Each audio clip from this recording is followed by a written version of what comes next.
Hello students, welcome back to my channel. आज हम लोग यूटेराइन प्रोलैप्स पढ़ेंगे जो कि मिडवाइफरी का पोर्शन है। यूटेराइन प्रोलैप्स वो डिजीज़ कंडीशन है जिसमें कि यूट्रस वेजाइना में डिसेंड हो जाती है। इसमें पेल्विक फ्लोर मसल्स और लिगामेंट जो होती है वो वीक हो जाती है। तो इसमें आप लोग को याद रखने का बात ये पॉइंट है कि यूट्रस इसमें कहाँ वेजाइना में डिसेंड करती है। तो वो डिजीज़ कंडीशन जिसमें कि यूट्रस वेजाइना में डिसेंड कर जाती है या सर्विक्स में या बोल सकते हैं वेजाइनल ऑरिफिस तक पहुंच जाती है, उस कंडीशन को हम लोग यूटेराइन प्रोलैप्स कहेंगे। तो इसमें लिगामेंट्स और पेल्विक मसल्स जो होगी वो क्या होगी, वीक हो जाएगी और यूट्रस को सपोर्ट करने लायक नहीं रहती है। ठीक है, तो हम लोग इसका देखेंगे अब रिस्क फैक्टर, कौन कौन से रिस्क फैक्टर इस डिजीज़ के होते हैं। तो फर्स्ट वन है इसमें having a high body mass index. ठीक है, बॉडी मास इंडेक्स BMI इसे कहते हैं। तो बॉडी मास इंडेक्स जो है उसको हम लोग कैसे कैलकुलेट कर सकते हैं, तो वेट इन केजी, ठीक है, weight in KG by height in metre square. ठीक है, हाइट इन मीटर स्क्वायर से हम लोग इसको कैलकुलेट कर सकते हैं। तो BMI इंडिकेट जो करता है कि हमारे जो बॉडी है वो कितना ज़्यादा उसका रिक्वायरमेंट है। बॉडी मास इंडेक्स का जितना ज़्यादा वैल्यू होगा उतना ज़्यादा बॉडी को रिक्वायरमेंट होता है। ठीक है, कैलोरीज़ का। तो ये डिनोट करता है अगर ज़्यादा है तो जिसका BMI ज़्यादा होगा किसी भी पर्सन का तो वो ज़्यादा लीन एंड थिन रहेगा। ठीक है, और जो जिनका कम BMI होगा वो थोड़ा फैटी दिखेंगे। नेक्स्ट जो रिस्क फैक्टर है having completed menopause, pregnancy and child birth. तो वो वुमेन जिनको मेनोपॉज आ चुकी है या जिनको प्रेगनेंसी या चाइल्ड बर्थ मतलब बेबी कंप्लीट हो चुका है फैमिली, उन जैसे कि वुमेंस को ये रिस्क ज़्यादा होता है। ठीक है, तो हम लोग कॉमनली ये कह सकते हैं कि जो जिनका एज 35 या 40 तक हो उन्हें ये जो रिस्क है वो ज़्यादा होती है इस डिजीज़ के लिए। ठीक है, नेक्स्ट जो है हम लोग इसमें टॉपिक देखेंगे वो है इसका सिम्टम्स, क्या इसका लक्षण है। तो पहला है इसमें यूरिन लीक्स, यूरिन का लीकिंग होने लगेगा। ठीक है, और रिटेंशन एंड ब्लैडर इन्फेक्शंस, तो ब्लैडर में इन्फेक्शन हो सकता है, डिस्कम्फर्ट्स हो सकता है पेल्विक एरिया में। ठीक है, नेक्स्ट है इसमें lower back pain. Back pain किसी भी जो भी गायनोकोलॉजिकल प्रॉब्लम्स होती है, ठीक है, जो भी मेनली यूट्रस से रिलेटेड या वेजाइना से रिलेटेड, तो उसमें बैक पेन बहुत ही कॉमन होती है। ठीक है, नेक्स्ट है वेजाइनल ब्लीडिंग। ठीक है, वेजाइनल ब्लीडिंग भी हो सकता है और कुछ वेजाइनल डिस्चार्ज का भी इंक्रीज हो सकता है इस डिजीज़ में। नेक्स्ट है इसमें difficulties with sexual intercourse, bowel difficulties, bowel movement में भी डिफ़िकल्टीज़ हो सकती है इसमें। नेक्स्ट सिम्टम्स इसमें हो सकते हैं और भी, जैसे कि uterine protrusions from the vaginal opening. ठीक है, तो वेजाइनल ओपनिंग से क्या यूट्रस का बाहर आ जाना, तो ये क्या है, डिजीज़ ही है ये। तो इसमें जो यूट्रस हम लोगों को वेजाइनल ओपनिंग के बाहर भी दिख सकती है। ठीक है, तो ये इसका क्या है, सिम्टम्स है। ठीक है, नेक्स्ट है इसमें sensation on sitting on a board. तो ये लास्ट आपका सिम्टम्स है कि इसमें सेंसेशन होगा कि जैसे कि हम लोग क्या मैं एक बॉल पे बैठी हूँ, इस टाइप का सेंसेशन हो सकता है। ठीक है, तो ये जो फीलिंग होता है क्यों होता है, क्योंकि यूट्रस या तो वेजाइना में आ चुकी है या ये आपका ऑरिफिस जो होता है वेजाइनल ऑरिफिस उसके बाहर में आ चुकी है, तो इसलिए ये सेंसेशन होती है। नेक्स्ट का देखेंगे कॉजेज़ क्या है। तो pelvic floor muscles can become weak for a number of reasons. तो पेल्विक फ्लोर मसल्स का वीकनेस इसका मेन कॉज है। ठीक है, अगर जो भी इस जो पेल्विक फ्लोर मसल्स होता है उनका मेन काम क्या होता है कि यूट्रस को होल्ड करके रखना, तो अगर वो वीक होगी तो यूट्रस को होल्ड नहीं कर पाएगी। ठीक है, तो ये इसका पॉइंट है, सबसे इम्पॉर्टेंट इसका जो कॉज है वो यही है, पेल्विक फ्लोर मसल्स का वीक हो जाना। ठीक है, नेक्स्ट है प्रेगनेंसी फैक्टर्स, जैसे कि अगर लार्ज बेबी मतलब कि जिसका वेट बेबी का हाई है, ठीक है, तो उस टाइप के बेबी को अगर डिलीवरी कराते समय क्या हो सकता है कि यूट्रस पे ज़्यादा प्रेशर क्रिएट हो सकता है। ठीक है, प्रेशर पड़ सकता है और वो क्या होगा, वहाँ का जितना भी मसल्स होगा वो और जो भी लिगामेंट्स होंगे वो बहुत ज़्यादा प्रेशर क्रिएट होने के कारण क्या होगा, जो यूट्रस होगा वो नीचे की ओर विजाइना की ओर डिसेंट हो सकता है। ठीक है, तो ये भी सेकंड इसका कॉज है। थर्ड कॉज है गेटिंग ओल्डर। ठीक है, तो एज अगर ज़्यादा रहने के कारण जो मेनोपॉज तक पहुंच चुकी हैं लेडीज़, उसमें क्या होता है मेनली एस्ट्रोजन का जो लेवल होता है वो ड्रॉप कर जाता है, मीन्स डिक्रीज़ कर जाता है। ठीक है, तो इस कंडीशन में भी मेनली एज ज़्यादा होने के बाद में बहुत सारे मसल्स ये सब का जो स्ट्रेंथ होता है वो डिक्रीज़ कर जाता है, तो ये भी एक फैक्टर हो सकता है। नेक्स्ट है फ्रीक्वेंट हैवी लिफ्टिंग। तो कुछ भी चीज़ें जो भी बहुत ही ज़्यादा हैवी वेट की होती है, अगर उसे हम लोग लिफ्ट करेंगे, ठीक है, कोई भी लेडीज़ या वुमेन्स जो लिफ्ट करेंगे तो उससे भी ये चांसेस हो सकती है कि ये आपका यूटेराइन प्रोलैप्स हो सके उसे। नेक्स्ट इसमें हम लोग देखेंगे स्ट्रेनिंग ड्यूरिंग बॉवेल मूवमेंट्स। तो बॉवेल मूवमेंट्स जब भी आए तो उसमें कभी भी स्ट्रेनिंग नहीं करना चाहिए। स्ट्रेन मतलब कि जोड़ देना, ठीक है, जोड़ के साथ में बॉवेल मूवमेंट्स बॉवेल नहीं पास आउट करना चाहिए। इससे क्या होता है कि प्रेशर क्रिएट होता है और यूट्रस का ज़्यादा चांस होता है कि वो नीचे की ओर डिसेंट हो। ठीक है, नेक्स्ट है क्रॉनिक कफिंग। अगर कफिंग भी बहुत 6 मंथ या इससे भी ज़्यादा तक हो तो क्या हो सकता है कि ये आपको मतलब कि कुछ रिस्क को इंक्रीज़ कर सकता है। ठीक है, ये इंक्रीज़ कर सकता है रिस्क को। ठीक है, क्रॉनिक कफिंग। फिर है इसका हिस्ट्री ऑफ पेल्विक सर्जरी। अगर पेल्विक ऑर्गन का किसी टाइप का सर्जरी हुआ हो पास्ट में तो उससे क्या होता है कि मसल्स और जो लिगामेंट होता है उस पर अफेक्ट होता है और ये डिजीज़ को डेवलप कर सकता है। ठीक है, नेक्स्ट टॉपिक है इसका क्लासिफिकेशन।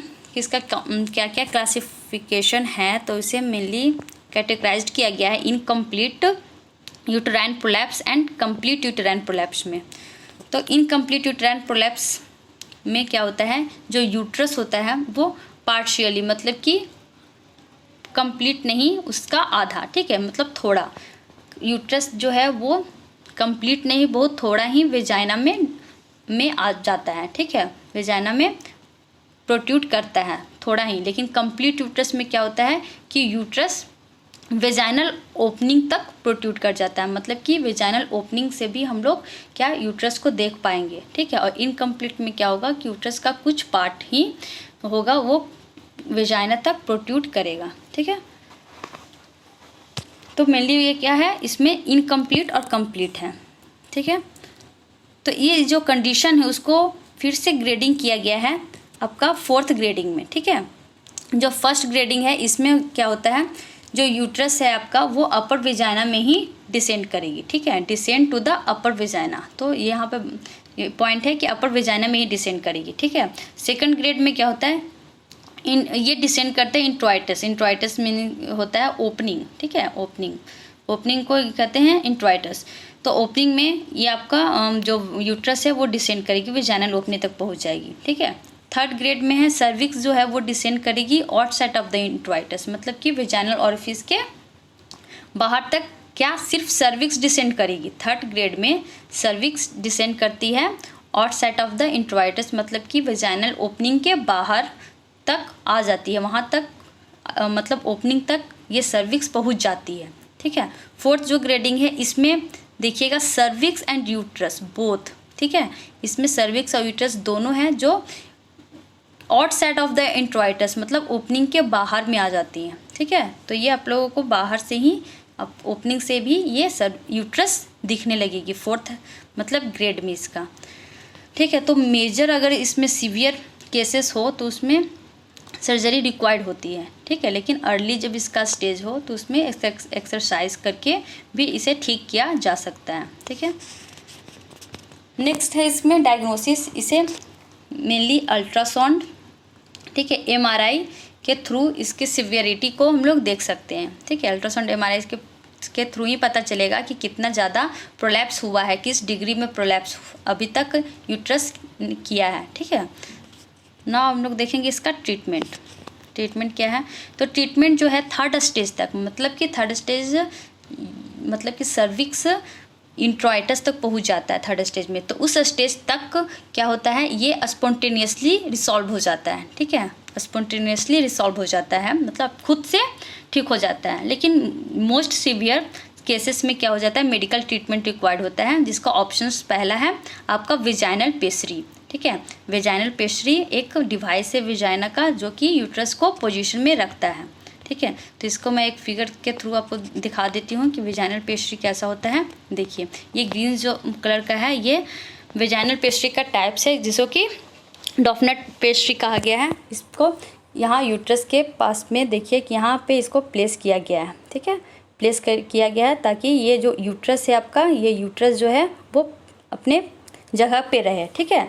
ये आपको हेल्प करता है पेस्ट्री को यूट्रस को नीचे की ओर डिसेंट होने से ये क्या कर रहा है, प्रिवेंट कर रहा है, ठीक है। इसी में देखिए इसका नेक्स्ट टाइप है पेस्ट्री का ही रिंग पेस्ट्री। तो ring pastry ring type structure है और इसमें होल दिया हुआ है, ठीक है। तो ये पूरी तरह से देखिए यूट्रस को और ब्लैडर तक वाल तक ये पूरी तरह से देखिए कवर किए हुए हैं। यहाँ आपका यूट्रस से लेके यहाँ ब्लैडर के वाल तक, ठीक है। नेक्स्ट जो है इसमें वो देखिए इसका एक और टाइप है दैट इज़ गेलहॉर्न पेस्ट्री। ये भी इस टाइप का है, ठीक है। इसका ऊपर में एक रिंग भी बना हुआ है जो कि उसको निकालने में आसान पड़ेगा, ठीक है। तो यहाँ पे आपने देखा कि क्या है, ये पेस्ट्रीज़ हैं, ठीक है। तो जो फर्स्ट ऑप्शन है वो वेजाइनल पेस्ट्री है जो कि सपोर्ट प्रोवाइड करता है यूट्रस को, ठीक है। सेकंड ऑप्शन है सर्जरी। इसका सर्जरी में मेनली क्या होता है, जो प्रोलैप्स यूट्रस होता है, ठीक है, वो सर्जिकल रिपेयरिंग के थ्रू या तो ये आपका सर्जरी वेजाइनली हो सकता है या एब्डोमिनल भी सर्जरी हो सकता है, ठीक है। तो वेजाइनल सर्जरी क्यों होगा, तो इसमें आगे हम लोग पॉइंट देखेंगे तो समझ में आ जाएगी। तो फर्स्ट है हिस्टेक्टमी। हिस्टेक्टमी हम लोग रिकमेंड कब करते हैं, जब उसका फ्यूचर में बच्चे का नीड ना हो, ठीक है, उसकी फैमिली कंप्लीट हो चुकी हो वुमेंस की, ठीक है, पेशेंट की अगर फैमिली कंप्लीट हो चुकी हो तभी हम लोग हिस्टेक्टमी मीन्स होता है surgical removal of the uterus, ठीक है। यूट्रस को हम लोग सर्जिकली रिमूव कर देते हैं, ठीक है। तो ये आपका ऑप्शन है इसका हिस्टेक्टमी का। नेक्स्ट जो है इसमें वेजाइनल हिस्टेक्टमी है, ठीक है। वेजाइनल हिस्टेक्टमी आपका भी रिकमेंड किया जाता है। क्यों, क्योंकि इसमें यूट्रस जो है वो पहले ही कहाँ वेजाइना में आ चुकी है, क्योंकि यूट्राइन प्रोलैप्स में क्या होता है, यही कंडीशन है कि इसमें जो यूट्रस है वेजाइना में आ जाएगी तो वो वेजाइना के थ्रू ही जो यूट्रस को हम लोग क्या करते हैं, बाहर हटा लेते हैं, उसको रिमूव कर लेते हैं यूट्रस को, तो उसे हम लोग क्या कहेंगे, वेजाइनल हिस्टेक्टमी, ठीक है। तो इसमें क्या होता है कि अगर उस हिस्टेक्टमी वेजाइनल हिस्टेक्टमी के समय में अगर वेजाइनल वॉल्स में, यूरेथ्रा में, ब्लैडर या रेक्टम के किसी भी वॉल में, ठीक है, अगर सैगिंग हो जाए या किस तरफ से क्या इंजरी हो जाए तो उसी समय क्या किया जा सकता है, करेक्ट कर दिया जाता है, ठीक है। तो ये इसका ऑप्शन था। तो सर्जिकल ऑप्शन इसका यही है हिस्टेक्टमी, ठीक है। एब्डोमिनल हिस्टेक्टमी कर सकते हैं और वेजाइनल हिस्टेक्टमी, ठीक है। इसीलिए इसमें जो सर्जिकल है वो हम लोग 2 टाइप से कर सकते हैं, ठीक है, सर्जरी इसका, vaginal hysterectomy and abdominal hysterectomy, ठीक है। एब्डोमिनल हिस्टेक्टमी को ही लैप्रोटमी भी करते हैं, ठीक है। नेक्स्ट जो इसमें ऑप्शन है वो है एक्सरसाइज। तो एक्सरसाइज एक आपका इम्पॉर्टेंट एक्सरसाइज इसमें आता है जैसे कि कीगल एक्सरसाइज कहते हैं, ठीक है। कीगल एक्सरसाइज, इसमें जो पेल्विक फ्लोर मसल्स होते हैं उसे हम लोग टाइट करते हैं, ठीक है। तो इसमें हम लोग ऐसा अटेम्प्ट करते हैं कि जैसे कि यूरिन को रोकने का हम लोग जैसे कि प्रयास इसमें करते हैं, ठीक है, और उसको 5 सेकंड तक होल्ड करके रखते हैं, ठीक है।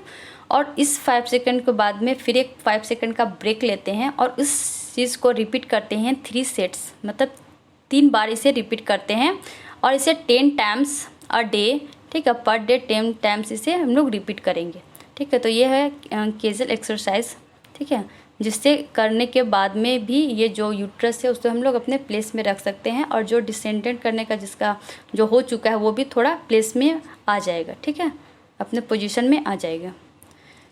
लास्ट है इसका कॉम्प्लिकेशन। तो कॉम्प्लिकेशंस में इसका ulceration and infection of the cervix and vaginal wall, ठीक है। तो मेनली सर्विक्स और वेजाइनल वॉल में, ठीक है, अल्सरेशन हो सकती है क्योंकि उससे क्या होगा, जो यूट्रस है वो वॉल ऑफ द सर्विक्स और वेजाइना का सर्विक्स पे इरिटेशन करेगा और वो आपको अल्सरेशन इसको बना सकता है, ठीक है, अल्सर को फॉर्म कर सकता है। तो स्टूडेंट्स अगर कुछ किसी को डाउट हो तो कमेंट सेक्शन में कमेंट करें। Thanks for watching, like share subscribe my channel.